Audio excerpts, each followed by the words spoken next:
Shalom. Senang sekali hari ini saya Pendeta Harapan Panjaitan menyapa Bapak Ibu Saudara-saudari dimanapun berada dalam program Selalu Ada Harapan. Di dalam Yesus selalu ada harapan. Di dalam Ayub pasal yang pertama ayat yang ke-6, di sana dikatakan, pada suatu hari datanglah anak-anak Tuhan menghadap Tuhan, dan di antara mereka datanglah juga iblis. Ketika anak-anak Tuhan datang menghadap Tuhan, mereka berdoa, dan di satu sisi dengan waktu yang bersamaan iblis juga hadir di sana. Ngapain? Di dalam Yeremia 23 ayat 18, sidang musyawarah Tuhan, iblis itu hadir di sana. Ngapain, saudara? Perhatikan, ngapain iblis ada di sana? Di dalam Zakaria 3 ayat 1, dalam Zakaria 3 ayat 1 dikatakan bahwa iblis itu ada di sana untuk mendakwa. Sekali lagi, iblis ada hadir di dalam Dewan Musyawarah Tuhan. Iblis untuk mendakwa. Mendakwa tentang apa? Perhatikan. Tadi sudah saya katakan bahwa ketika anak-anak Tuhan, orang-orang percaya kepada Tuhan, datang menghadap Tuhan, baik itu lewat doa, lewat penyembahan, di sana juga iblis hadir. Ngapain iblis hadir? Dia untuk mendakwa. Saudaraku yang dikasih Tuhan, ingat ini, perkataan ini. Iblis selalu menangkap dan merekam hal yang negatif. Sekali lagi, iblis selalu menangkap dan merekam hal-hal yang negatif yang keluar dari mulut kita.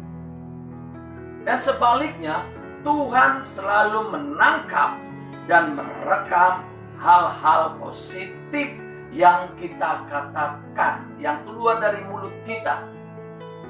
Jadi hati-hati Bapak Ibu Saudara dikasih Tuhan, ketika kita berbicara, apalagi kita sebagai orang tua, kita berbicara kepada anak kita, hati-hati.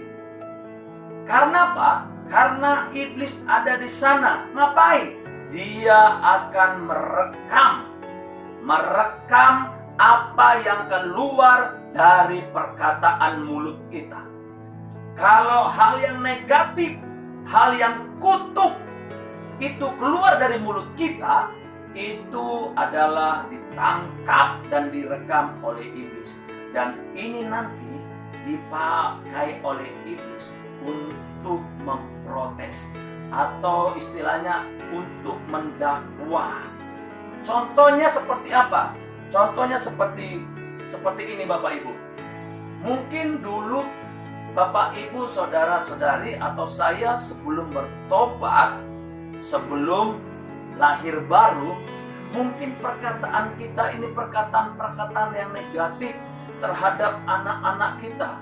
Kita sering berkata, dasar lu anak goblok, dasar lu anak bodoh, mau jadi apa kau nanti?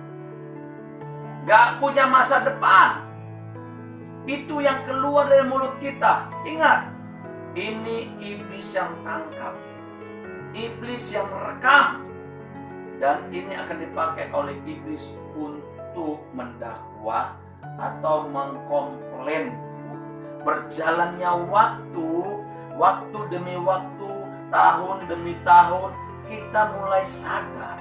Ketika Bapak Ibu Saudara mendengar hamba Tuhan atau pendeta menyampaikan firman Tuhan, dan saudara itu bertobat, sehingga saudara sadar, Anda berdoa, Tuhan, aku berkati anakku menjadi orang yang pintar, aku berkati anakku menjadi orang yang berhasil, aku berkati anakku menjadi orang yang sukses.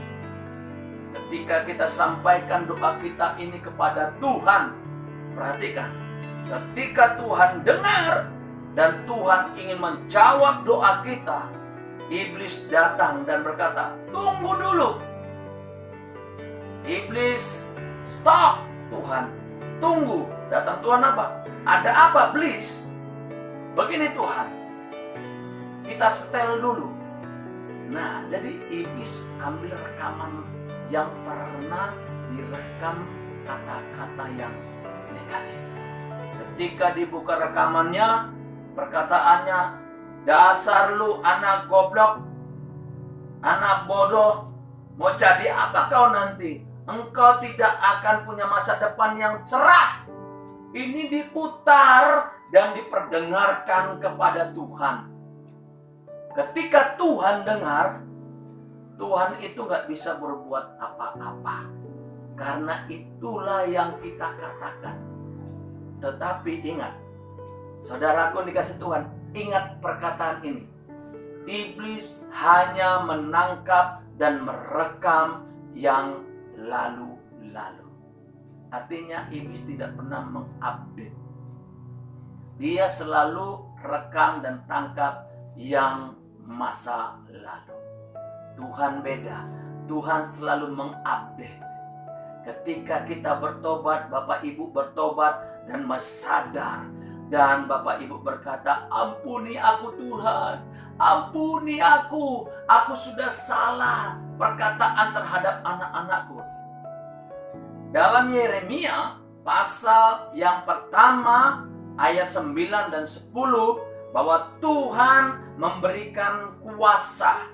Kuasa untuk apa? Untuk merobohkan, untuk membangun, untuk mencabut, dan untuk menanam. Artinya apa? Ketika kita lahir baru, kita bertobat, kita punya kuasa. Kuasa apa? Untuk mencabut dan menanam yang baru. Contohnya, sebelum kita bertobat, kita suka berkata kepada anak-anak kita, "Dasar lu anak goblok, anak bodoh, gak punya masa depan." Tapi ketika kita dengar firman Tuhan, ketika saudara dengar firman Tuhan dan saudara sadar, dan saudara melakukan, dan Anda berdoa, "Tuhan, ampuni aku. Tuhan, ampuni aku. Perkataan-perkataanku yang dulu yang kulontarkan kepada anak-anakku, aku cabut. Perkataan-perkataan bodoh, perkataan-perkataan tidak punya masa depan, aku cabut dalam nama Yesus. Sekarang aku tanam dengan hal yang positif. Aku berkati anakku menjadi anak yang pintar, anak yang sukses, punya masa depan yang penuh dengan harapan." Jadi, ketika kita sudah bertobat, kita mencabut dan menanam yang baru. Di sini iblis tidak berkutik karena Tuhan punya rekaman yang baru. Ketika kita bertobat lahir baru, kita punya kuasa untuk menanam yang baru.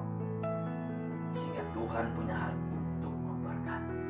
Dari pelajaran ini, saudara Bapak Ibu dikasih Tuhan, hati-hati dengan perkataan yang keluar dari mulut kita. Karena apa? Karena ada iblis di sana untuk menangkap dan merekam, dan ini akan dipakai iblis untuk mendakwa dan mengkomplain Tuhan. Hati-hati dengan apa yang kita perkatakan. Mari perkatakanlah yang positif. Perkatakanlah hal yang baik, perkatakanlah hal yang berkat, dan ini adalah bagian Tuhan, dan Tuhan tangkap dan Tuhan rekam. Sekali lagi, iblis akan selalu mendakwa. Dalam Wahyu pasal 12 ayat yang ke-10, iblis itu kerjanya mendakwa. Tapi puji Tuhan, karena Yesus sudah mati, kita diberikan kuasa, dan kita punya kuasa untuk mencabut dan menanam yang baru. Tuhan memberikan kuasa bagi kita yang percaya kepada Dia untuk mencabut dan untuk menanam yang baru. Haleluya.